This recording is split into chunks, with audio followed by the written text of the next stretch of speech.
My best friend's naughty kid, out of revenge for me taking away his phone, secretly swapped the lubricant at home with super glue. That night, my husband and my best friend ended up stuck together, and had to be rushed to the hospital. Main story. Mommy, Leo lifted my skirt. When I heard my daughter tattling, I felt a wave of headache crash over me. My best friend's son had always been mischievous, but this time, he'd really crossed a line. I immediately sought out my best friend to explain what had happened. She scolded Leo harshly and grounded him from playing on his phone. Leo glared at me, full of resentment. "It's all your fault for snitching," he snapped. Katie quickly apologized on his behalf. "Let me buy you some snacks and drinks tonight. We'll have a drink together, my treat, as an apology." I declined, but she insisted. "Come on, it won't interfere with your plans to make a baby tonight." I couldn't help laughing bitterly at her bold joke. Her invitation was too earnest, so I finally agreed. She sent Leo away, and I had my mom pick up my daughter as well. With the kids gone, the adults could finally relax and drink freely.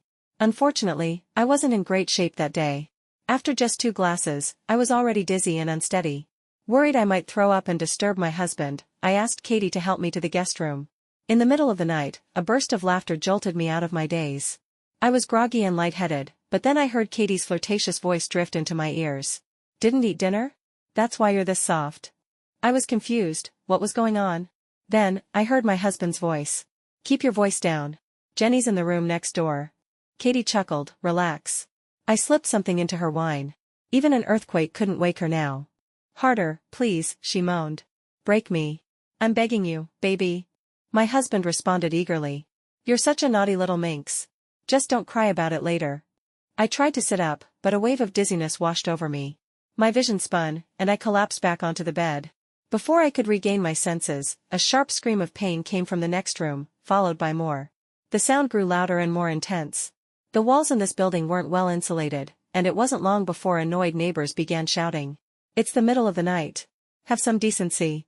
Keep it down or I'm calling the police." But their warnings had no effect. The screams only intensified, until a woman's sobbing plea joined in. Soon, there was pounding at the door. "We're the Border District Police. Please open the door." The screaming continued. No one opened. The officers had no choice but to call building security and summon a locksmith. They forced the door open. The guest room was closer to the entrance, so the police found me first. "Ma'am, are you all right?" I weakly replied, "I have a splitting headache. Please, call an ambulance." One of the officers quickly took out his phone and called emergency services. As I was wheeled out on a stretcher, another stretcher was carried out from the adjacent room. That one was particularly heavy. 2 paramedics weren't enough. 2 officers had to help lift it out. I glanced over. There they were, my husband and Katie, completely naked, tangled together. They both hung their heads, their bodies intertwined. A single blanket had been pulled over their faces as they desperately tried to hide. The ruckus had drawn a crowd to the elevator. Curious neighbors surrounded us, whispering among themselves. "Didn't they say they were mid-act when the ambulance was called?" "No, that's not it. I heard the woman was messing around with the family's husky while the husband was out. He caught them and beat the dog so badly it couldn't even get out, so they called for help. No wonder there were 2 stretchers. Kinky stuff." Just as the crowd began to agree, a neighbor from across the hall shouted, "No, that's not right. I know the woman from that apartment. She was just wheeled out alone earlier. It's not her." After much speculation, the crowd settled on a new story. The husband was caught in the middle of the night doing something obscene with a female dog. His wife found out, violence broke out, and now they were all hospitalized. At the hospital, the doctors found my blood oxygen levels dangerously low and my blood pressure erratic. While I was being treated, the screams continued from the next room, male and female voices overlapping in agony. The screams were painfully familiar. One was my husband. The other, Katie. The nurses whispered as they passed my bedside. "Those 2 next door? I heard they used superglue instead of lube. Now they're stuck together. They'll need surgery to separate. Aren't they a little old to be playing games like that? One wrong cut and both are ruined." Another wave of dizziness hit me. A nurse inserted N4 and told me to rest. They suspected drug-induced poisoning and alcohol allergy. I was ordered to stay in bed to avoid falling from vertigo. I nodded weakly.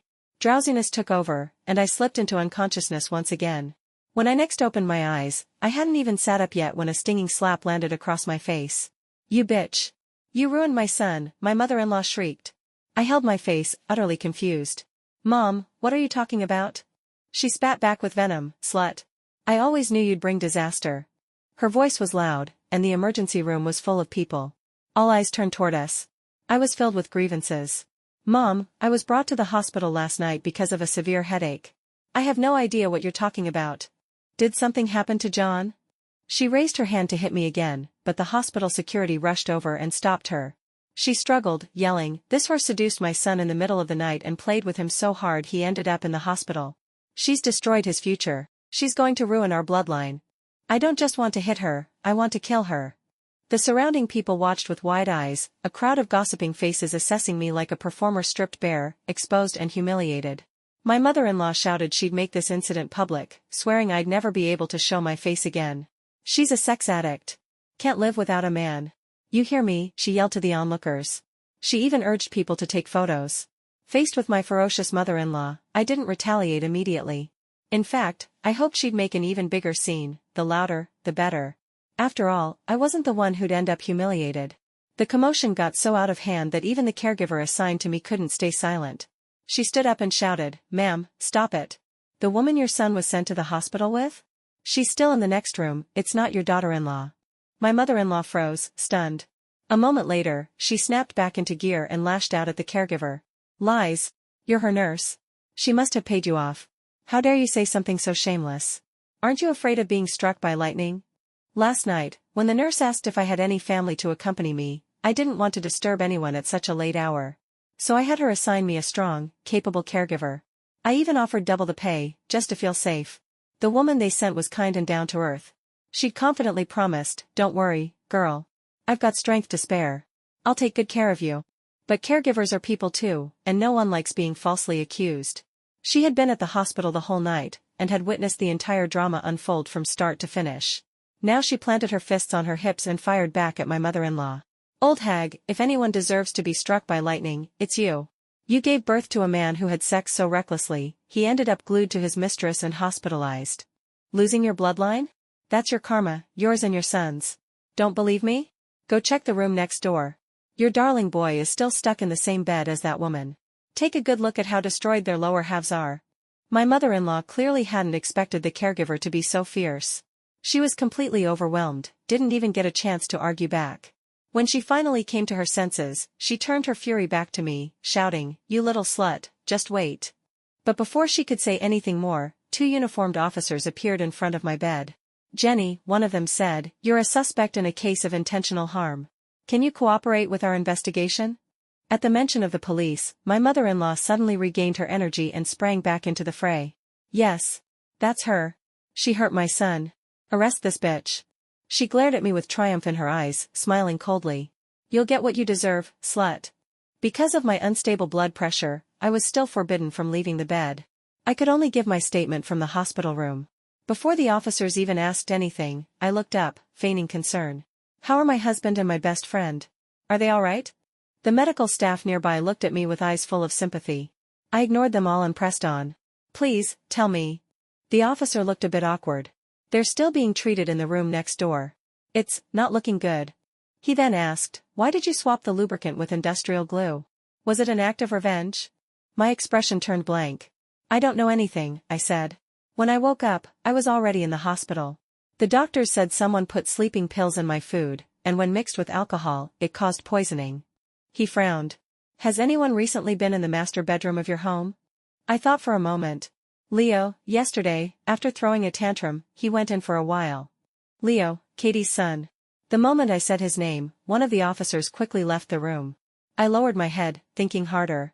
All the food and drinks last night had been bought by Katie, but why would there be sleeping pills? Another officer raised his voice sharply. "So, the food and wine were all from Katie?" I nodded. "Yes. And there are cameras in the house, it's all recorded." Once I finished giving my statement, the police left. But my mother-in-law, seeing I wasn't taken away, exploded again. She stopped the nurse from giving me my medication and tried to throw it away. "You don't deserve treatment," she shouted. "My son's still lying in bed, half ruined, and you're sitting here perfectly fine." I sneered.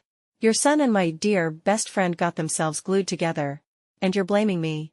Go ahead and accuse me of poisoning, he's the one who's going to prison." Something in her expression shifted. Her confidence wavered. It seemed she was finally starting to realize what was happening. "Last night, the hospital asked me to contact my family. Half conscious, I'd called her and simply said that my husband and I had both been injured and hospitalized. She hadn't fully understood what was going on. So when she showed up, she'd reverted to her usual routine, just like at home, attacking me by reflex. But now, realizing that her precious son might go to jail, she panicked. She gave me a sheepish smile. Come on, every man strays now and then. John was wrong this time. I'll scold him real good later. This is just a fight between husband and wife. Why get the police involved? Be a good girl and ask them to drop the case, okay? I let out a bitter laugh. After all this, after everything, I was supposed to just let it go? Let me think about it, I said vaguely. She left, finally. The moment she was gone, I opened my group chat. As expected, several neighbors from the building had already posted short videos to their Moments and other platforms. I downloaded them all and uploaded every clip to the loving family group chat of my in-laws, tagging John's uncles, aunts, and everyone else. It didn't take long before my mother-in-law reappeared in the chat. What the hell are you doing? Delete it. Right now. I ignored her hysteria. Instead, I curated a new post and sent it to my high school class group chat. Katie and I had been high school classmates. She was so thoughtful, worried I was too tired, so she took it upon herself to take care of my husband. How could I not share her wonderful contributions? After I finished posting, I tossed my phone aside and finally rested. When I opened my eyes again, the hospital room was packed with people. Katie stormed up to me and slapped me across the face. You bitch. You ruined my daughter. I'll kill you. Her mother stood nearby, eyes swollen from crying. My husband sat in a wheelchair, eyes burning with hatred. Jenny, you're truly vicious, he spat. You even used your own daughter just to frame us. You're not even human. I was stunned. What are you talking about? John gritted his teeth. You coached our daughter into swapping the lubricant for superglue. Don't try to deny it. Only then did I notice my daughter, cowering in the corner, her head bowed low. I yanked out my phone and stumbled toward her. She flinched in terror, lifting her head just slightly, revealing a bright red handprint on her cheek. My heart cracked wide open. I pulled her into my arms and shielded her behind me. Then I turned, eyes blazing, scanning the crowd. I clenched my jaw and growled each word. Who? Hit. Her? Katie's mother's gaze darted away, just for a second. And I saw it. I marched straight toward Katie's mother. It was you, wasn't it? She instinctively took a step back, but still tried to hold her ground. So what if it was? She snapped. Her daughter harmed mine. She deserved a slap. Without another word, I grabbed her hair and slammed her head into the metal rail of the hospital bed. Then I yanked her head back and struck her face, once, twice, again and again. All the fury I'd been suppressing exploded in that moment. My child is my bottom line. To hell with patience. Anyone who lays a hand on my daughter deserves to die. Perhaps I went too far, because the room froze. No one moved for a long moment, then chaos broke out. People rushed forward to pull us apart. As someone tried to grab me from behind, I saw it was my mother-in-law. I twisted out of her grip and turned, slapping her hard across the face. Let go of me, unless you want to find out if you'll survive it. She froze on the spot, too stunned to move. I didn't go after Katie's mother again. For one, I was running out of strength. More importantly, my daughter was present. If I pushed too far, someone might use her as leverage against me, and that was a risk I couldn't take. I pulled my daughter behind me, shielding her with my body, eyes locked on the crowd. Katie's mother finally snapped out of her shock and began screaming. Call the police. Arrest her. I stared her down and said coldly, you better pray my daughter's okay. She's the child I gave my life to bring into this world.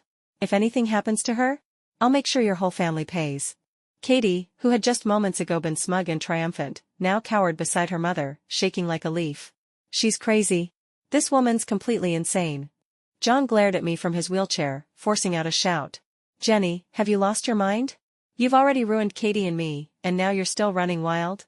I let out a cold laugh. Oh? So I'm the one who stripped you both naked and glued you together? Was I the one who sent you to the ER in the middle of the night? John's face turned pale. He was so angry he couldn't even speak.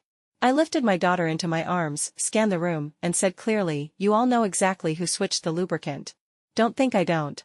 If anyone dares to touch my daughter again, I swear I'll tear this place apart. My mother-in-law still tried to push back. No one bullied her. That wicked child did it herself. I sneered. You really think you're safe just because the bedroom doesn't have surveillance? The bottle of lubricant is in police hands right now. They're already checking for fingerprints. The real culprit fled the scene, which is why you all had the nerve to blame my daughter. What you didn't know is, I told the police to send the evidence for testing last night. Frame my daughter? Keep dreaming. The mood in the room changed instantly. My mother-in-law gave an awkward chuckle and immediately changed her tone. Oh, so? Jessica really had nothing to do with it, huh? Of course, I'd never hurt my own granddaughter. I was just worried, didn't want the kids to learn bad behavior. Her lies were as cheap as they were fast. She treated Leo better than my daughter, everyone could see it. And now she wanted to pretend she cared? I turned and walked up to Katie. She looked at me in horror, forgetting she was still in a wheelchair. As she tried to back away, she tumbled out and landed hard on the floor, crying out in pain. Pathetic. I grabbed her by the hair and yanked her to her feet. I treated you like a sister. And you went after my husband? Katie panicked and tried to beg for mercy. But I slapped her hard across the face. Again. And again. Her face began to swell like a balloon. She turned to John, crying. Are you just going to sit there and watch me get hit? John tried to push himself over in his wheelchair, but before he could reach me, I lifted my foot and kicked him directly in his wounded lower half. He held in agony, his entire face contorting in pain. You enjoy getting hit so much? Fine, then take your turn. I didn't stop until my hands were sore. Finally, I looked around at the others and barked, get out. All of you. Unless you want more of the same. My daughter was still here, I didn't want to traumatize her any further. There would be other chances to deal with these scumbags. Once the room finally cleared, I gently touched my daughter's red, swollen cheek. She burst into tears. Mama. Grandma told me to say that to the police. She said if I didn't, they'd think I was the one who switched the glue, and then I'd never see you again. From the day she was born, I'd been the one raising her.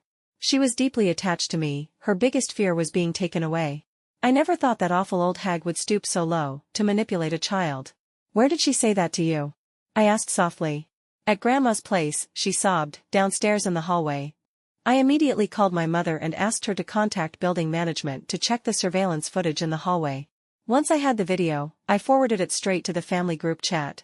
I also made sure to tag my dear mother-in-law directly. How could you be so cruel to your own granddaughter? No wonder your family is doomed to have no descendants. She responded almost immediately, take it down. Now. I'm warning you. I sneered. Take it down, your ass. I'll send it straight to the local news station. Let them come interview this wicked old woman properly. None of the other relatives said a word. The same people who were always so quick to judge and lecture me, now they all pretended to be blind. I wasn't letting any of them off the hook. Uncle? I posted his home address in the group and tagged him. Hope you enjoy your TV debut. Second aunt? I informed her workplace. Don't forget to smile for the cameras. Third uncle, eldest cousin, second cousin, third cousin, every one of them got a personal tag. These were the people who always wagged their fingers at me, hiding behind their titles as elders, acting high and mighty. Well, since they loved moral posturing so much, I figured I'd give them a proper stage to perform. As soon as I hit send, panic erupted. My uncle was the first to respond. This is a family matter. Don't drag us into it. We don't want to be involved. I smirked and typed quickly, you're the one who told me, back then, that if I just stayed home and took care of my husband, John would give me a beautiful life. Is this what you meant? Sharing a husband with my best friend? Or maybe she inherited it from you? Didn't Mom say you're still in touch with your first love, and just loaned her 30,000 yuan last month? My uncle shut up instantly. Then his wife, who had always mocked me for not producing a son, finally chimed in. Explain yourself. You're still in contact with that old tramp? You gave her money? I tagged both of them. I want a divorce. I can't live like this. I added a few more tags, uncle, aunt, you've always had loose lips. From now on, I don't have a brother. Then I tagged my mother-in-law again. She was losing it. Shut up. One of the male cousins tried to kick me from the group. But I laughed coldly, whoever kicks me out. I'll make sure the reporters interview you first. I was still enjoying the chaos in the family group chat when John suddenly called. Jenny, he ordered, get out of the family group chat. Now. I almost burst out laughing. And if I don't? Moments later, he roared through the phone, I want a divorce. How amusing. I hadn't even brought up divorce yet, and he was already scrambling to be the first. Was this his way of trying to legitimize Katie now that everything had been exposed? Fine, I said coolly. Let's divorce. But I'm taking everything. I leave with nothing? Not a chance. I want full custody of our daughter. John snapped, do you even know the law? There's no such thing as walking away with nothing. At worst, it's 50-50. And you don't even have a job, how are you going to raise a child? The court would never grant you custody. He wasn't wrong. Ever since our daughter was born, my mother-in-law had conveniently claimed to be too ill to help, so I had no choice but to become a full-time mother. I stayed silent for a moment. Sensing victory, John's voice turned smug. As long as you agree to walk away quietly and drop the sleeping pill thing, I'll give you custody of Jessica. What a shameless man. Shameless beyond belief. I stayed calm. Then no. No divorce. Let's drag this out. John hung up in fury. As soon as the call ended, I pulled up the home security footage and clipped a segment showing John and Katie entangled, moaning, and being wheeled out of the bedroom on separate stretchers. I posted the video straight into the family group chat. Then I added, try showing up at work tomorrow. I dare you. At John. If I was going down, I'd make sure we all burned together. I was miserable, so no one else deserved happiness.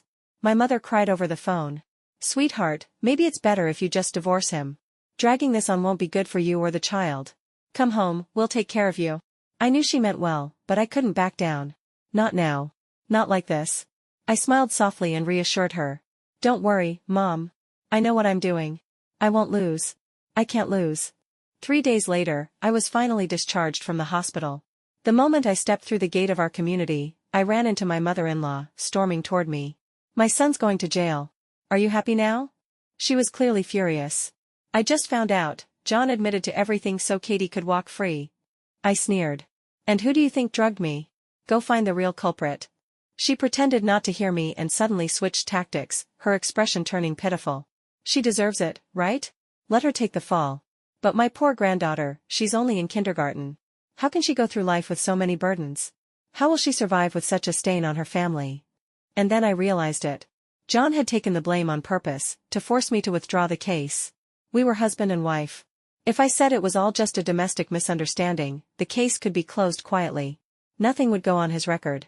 But if he did serve time, Jessica would grow up as the daughter of a convict. That would follow her for life, tarnishing her school record, her job applications, even if she never planned to work in the public sector. As a mother who treasured her child above all else, how could I possibly accept such an outcome? What a shameless family. What a ruthless plan. I saw the smug look in my mother-in-law's eyes. Jenny, don't you think our Jessica is so pitiful? My chest burned with fury. They were so sure I'd give in for my daughter's sake. I forced myself to stay calm. Who knows what things will be like 10 years from now? I said lightly. Maybe the policies will change. You can tell John to sit tight, I'll bring Jessica to visit him in prison. That finally broke her composure. You bitch. I hope you die a horrible death. I met her gaze, expression ice cold. Don't worry. I'll make sure to die after you. Unable to win, she stormed off in a huff. Katie showed up half an hour later, flashing her usual fake smile and holding a latte, my favorite drink. She'd called earlier, asking to meet. Out of curiosity, I agreed. Now, sitting across from her smug, self-satisfied face, I couldn't help but laugh. Honestly, I said, it's a shame you don't donate your face to national research. They could use it to develop bulletproof armor. Katie's expression twitched, but she stayed arrogant. Jenny, do you know what I hate most about you? I didn't respond. She continued, you act so superior just because you come from a good family. Do you have any idea how annoying you are? Katie's parents had divorced when she was still in elementary school. Neither of them wanted custody, so she'd been raised by her grandmother. The elderly woman had limited means, and Katie's childhood hadn't been happy. We'd been classmates since middle school, and knowing her situation, I used to invite her to my home often. Over time, we became close. Or so I thought. But she turned out to be an ungrateful snake. I looked her straight in the eyes. So that's your excuse for sleeping with someone else's husband? Katie scoffed. Why not? I'm prettier than you, scored better than you in school, but still had a worse life. My family sucked, my man turned out to be an abusive gambler, while you lived in comfort with your perfect marriage. I wasn't going to accept that. I needed to prove I could live better than you. The year after I met John, Katie also got married. Her husband was indeed handsome, but he was a gambling addict and a playboy. I'd warned her. Men like that will ruin you. But she hadn't listened. She jumped headfirst into marriage. It didn't take long before his true nature showed. He didn't work, gambled constantly, drank, and beat her. Eventually, he was arrested for running an illegal casino. Only then did she finally escape. Now Katie raised an eyebrow and smirked. But look at me now, Jenny. I won.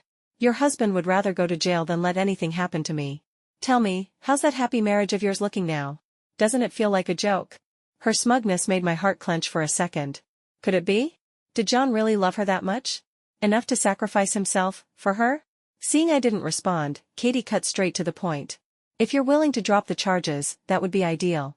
I can convince John to give you full custody of the child, plus, we'll give you 100,000 yuan as compensation. I laughed coldly. Others might at least pretend to have morals while playing the whore. But you? You're practically yelling it from the rooftops. Katie looked like she wanted to argue back, but I waved her off. Oh, look at me, treating you like a human again. My bad. Of course this kind of garbage would come out of your mouth. After all, you've always been a steaming pile of crap, flinging filth wherever you go. Katie was so enraged she nearly exploded. But unable to win verbally, she stormed off in a fury. Jenny, just wait, you'll regret this. 2 days later, John's younger cousin Rachel came to see me. She'd always had a good head on her shoulders, and we got along well. Back when my mother-in-law used to mock me for giving birth to a girl, Rachel was the first one to speak up. Aren't you a woman too? Or were you not born from one? Rachel told me that ever since I exposed my uncle's little secret in the group chat, he and my mother-in-law had completely fallen out. The other relatives now treated her like the plague. Back then, my mother-in-law had been smug, relying on John's success to flaunt herself in the extended family. But ever since the scandal broke, she couldn't even show her face in the family chat. Some of those relatives who once lectured me relentlessly were now pretending to be blind.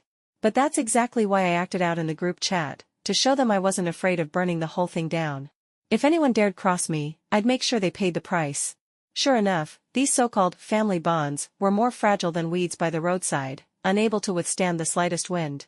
Rachel gently said, "Cousin-in-law, maybe it's time to talk to Aunt and negotiate a proper split. Getting John to walk away with nothing isn't likely, but you can fight for more money." John's company had been co-founded by me. I gave up my rising career to care for our child. Now that life was good, not only did he cheat on me with Katie, he even wanted to discard me entirely.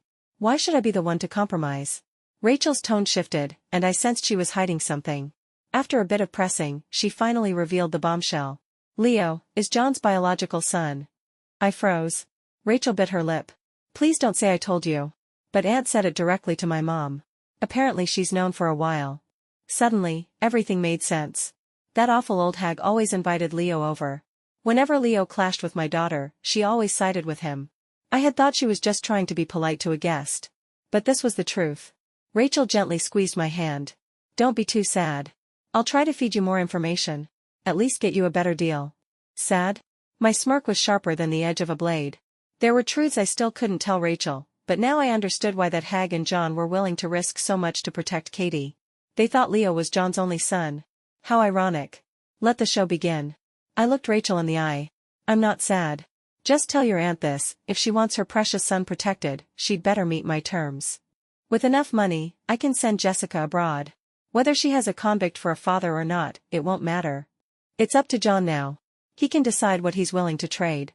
In the end, my mother-in-law couldn't bear to let her son go. She came to negotiate again. 2 apartments. All the family's savings. John's company shares converted into cash. She clenched her teeth and glared at me. It's all yours. Happy now? I smiled faintly. Not quite. Her eyes widened. That's everything of value in the family. What more do you want? I pulled out my phone and showed her a photo. It was a property certificate. This unit, John bought it for Katie, didn't he? Since we're still legally married, it's considered joint marital property. I'm entitled to reclaim it. She looked shocked. Clearly, she hadn't expected me to know. But that wasn't all. I leaned in slightly. And there's more. Much more. Ever since I discovered John and Katie's disgusting affair 6 months ago, I'd been quietly preparing. I swallowed my anger and endured, until now. This wasn't revenge. This was justice. I stared straight into her eyes and said, that apartment, I want it too. She exploded. You lunatic. Are you trying to drive our entire family to ruin? That apartment is under Katie's name. You want it? Go ask her yourself. I smiled calmly and pointed to Katie's ear. She's listening, isn't she? Just ask. The hag's expression twitched. She tried to cover it up, but I already knew. I'd been her best friend for years, I knew exactly what she was like. She was desperate to take over, to become the official wife. Of course she'd want control over everything. And the moment the hag entered the room, I noticed the earbuds. This woman barely knew how to use WeChat. Since when did she wear wireless earbuds? There was only one explanation, Katie was controlling everything behind the scenes. I curled my lips and added, now ask her this, would she rather let her son grow up being called a gambler's kid, looked down on by the world for life, or give up and start fresh? Let her decide. Katie, ever eager to secure her place, made her decision quickly. And the hag? Powerless to stop any of it, she could only glare at me through gritted teeth. Fine. Take it. take all of it. After completing all the property transfer procedures, I went to the police station to withdraw the charges. Since John and I were still legally married and the injuries weren't considered severe, the case remained a civil dispute. I accepted mediation, and John was released soon after. As soon as the cooling-off period ended, I scheduled a meeting with John to finalize the divorce certificate. Katie came along too. The moment we signed the divorce papers, she beamed with joy, practically skipping as she dragged John over to apply for a marriage certificate. With the look of a victor, Katie grinned at me. "Jenny, no matter what happened, we were friends once. I won't forget to send you some wedding candy." She thought she was getting under my skin. She had no idea how much effort it took for me to suppress the laughter bubbling up inside me. Shamelessness truly is the most powerful weapon. Katie wasn't offended. She clung to John's arm, giggling proudly. "John is such a catch. You're just jealous. Eastgate's closed? Try the West. Trash is trash, no matter where you find it." I had no intention of wasting words with these scumbags, so I turned to leave. Then my phone rang. It was my mother. The moment I heard what she said, my scalp went numb. I hung up and turned back, grabbing Katie by the collar and glaring into her eyes. She screamed and struggled. "Let go of me, you jealous bitch." But I stared at her coldly. "If anything happens to my daughter, I swear, I'll cut your son into pieces." By the time I got to the hospital, my daughter had just come out of the wound cleaning room. Her head was wrapped in bandages, and her little face was pale as she lay motionless on the bed. My heart twisted so painfully, I could barely breathe. "Mommy, Mommy's here. Look at me, okay?" Jessica whispered. The nurse kindly reminded me she just had stitches. "We gave her a sedative to prevent the wound from splitting. She'll need some rest." Only when I heard that her injuries weren't life-threatening did the heavy weight in my chest begin to lift. My mother returned and, upon seeing me, burst into tears. "Sweetheart, I'm so sorry. I should have watched Jessica more closely." I held my mother's trembling hands tightly. "No, Mom. This isn't your fault." She bit her lip in anger. "That wicked boy, how could he be so cruel? That staircase was so high, and he just pushed her down like it was nothing. If the teacher hadn't found her in time, I can't even imagine what could have happened. It was my negligence. I'd been too focused on fighting my mother-in-law and Katie, and I'd forgotten about Leo, the real devil. Who could have known someone so young could already be so vicious?" I gently stroked Jessica's face. "Mom, take care of her for me. I have somewhere I need to go." After making arrangements for my daughter, I headed straight to my ex-mother-in-law's house. I knocked, no answer. So I went to the hardware store down the block, bought an axe, and went back to smash her door down. It didn't take long for her terrified face to appear behind the door. "What do you want?" "Get out before I call the police." "Call them," I snapped. "Go ahead. Call them now. Let them take your precious grandson away too. If I don't chop that little bastard to pieces today, I swear I won't rest." She shrank back in fear. I shoved her aside and stormed in. Before I could even search the house, John appeared with Leo standing smugly behind him, shielded, of course. The little brat stuck his tongue out at me, mocking, without a trace of guilt on his face. John frowned and glared at me. "Jenny, what's with all the yelling? Who are you trying to scare?" I pointed straight at Leo. "Do you even know what that monster did to Jessica? Your daughter, your only daughter, is lying in a hospital bed, covered in bandages. And you're still protecting this little beast?" John avoided my gaze. But he still defended Leo. "Kids fight sometimes. Leo didn't mean it." I was shaking with rage. "Then why don't you have him push you down the stairs too? You can say it wasn't on purpose, right? Would that be fair?" Katie rushed out. "Jenny, seriously? Picking on a kid? It's just a cut.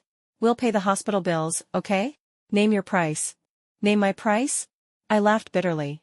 "You think this can be solved with money?" Their dismissiveness made me want to strangle them all. But I forced myself to stay calm. Leo was too young. Even if I pursued charges, the most I could get would be financial compensation. No real punishment. Jessica's pain couldn't be undone. So I had to think clearly. I looked at John and asked, "Jessica is your only child. Are you really going to just stand there and watch her be bullied?" My ex-mother-in-law exploded. "Who says she's his only child? Leo is his son. Our family is doing just fine." I turned slowly to Katie. "So Leo is John's son?" She smirked. "That's right.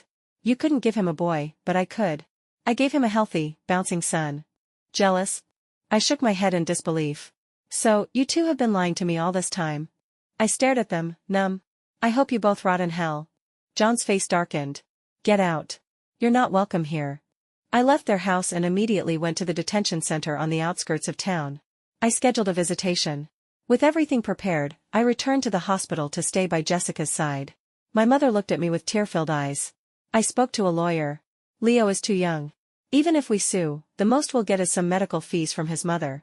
There's no way to actually punish him. Poor Jessica. Seeing her cry only made me feel worse. I held her hand and whispered, "Mom, we have to believe in karma. They've done enough evil, they'll get what's coming." After a week in the hospital, Jessica was finally discharged. The day after, I asked Katie and John to meet and discuss compensation. I told Katie that, in addition to medical expenses, I also wanted Leo to kneel and apologize to my daughter in person. Katie sneered. "Are you insane? You're not even here to negotiate in good faith." She called me crazy and stormed off, arm in arm with John. But just as they stepped out of the cafe, a van came speeding down the street, straight toward them. Bang! The crash was deafening. Screams erupted all around. I remained seated in the cafe, sipping my favorite latte, calmly watching as Katie and John were flung a dozen meters through the air. They soared like dolls, then crashed heavily onto the pavement. Blood pooled instantly. The van slammed into the guardrail and finally came to a halt. Traffic police arrived moments later and forced the door open, dragging the driver out. The driver of the van? I recognized him instantly. It was Katie's ex-husband, the one who had been arrested for running an illegal casino. Today happened to be the day he was released from prison. The crash left Katie with multiple shattered fractures in both legs. Even if she didn't end up permanently wheelchair-bound, walking would be a lifelong struggle. John's injuries were worse. He landed on the back of his skull, suffering massive internal bleeding. He underwent emergency brain surgery and barely survived, but his mind didn't. His intelligence regressed dramatically. When I went to see him, his mouth hung open, and he couldn't even control his drool. The moment his mother saw me, she lunged forward, furious. "You wretched curse! Haven't you hurt my son enough? Why are you even here?" I glanced over at Katie, now in a wheelchair, and couldn't help laughing. "Was it me who hurt your son?" "No. He slept with another man's wife, he should have expected consequences." The hag tried to claw at my hair, but I dodged and pulled out a document from my bag. "I suggest you read this DNA test result before raising your voice again." She snatched the paper with suspicion, but when her eyes scanned the content, she let out a shriek. "No, this can't be." I stayed calm. "Look at John now. Do I have any reason to lie? If you don't believe it, go verify it yourself." Still clutching the report, she turned toward Katie, eyes burning. "Leo, whose child is he?" Seeing the truth unravel, Katie tried to deny it. "Don't listen to her. She's just here to laugh at us." I gave them a friendly suggestion. "Well, since we're already in the hospital, why not just go downstairs and do another test?" Katie panicked and quickly pulled Leo behind her, clearly terrified. John had lost his ability to father children. And now, with his brain damaged, her last bargaining chip was gone. That awful old woman couldn't take it anymore. She lunged at Katie and started beating her with everything she had. Katie had no strength to fight back. Leo, seeing his mother being attacked, screamed and charged like a little cannonball. He slammed into the old woman's back. Caught off guard, she hit the ground hard, her head smacking against the floor, and passed out on the spot. The scene was utter chaos. Katie, terrified her son might get hurt next, grabbed Leo and fled the hospital. Rachel later told me that after the blow, John's mother suffered a stroke. She survived, but the entire right side of her body was paralyzed. John had turned into a fool. His mother was disabled. That once glorious family had finally crumbled, poetic justice, if you ask me. As for Katie, things were even worse. Her mother used to care for her only because Katie provided financial support. But now that Katie was crippled and penniless, her mother stopped helping altogether.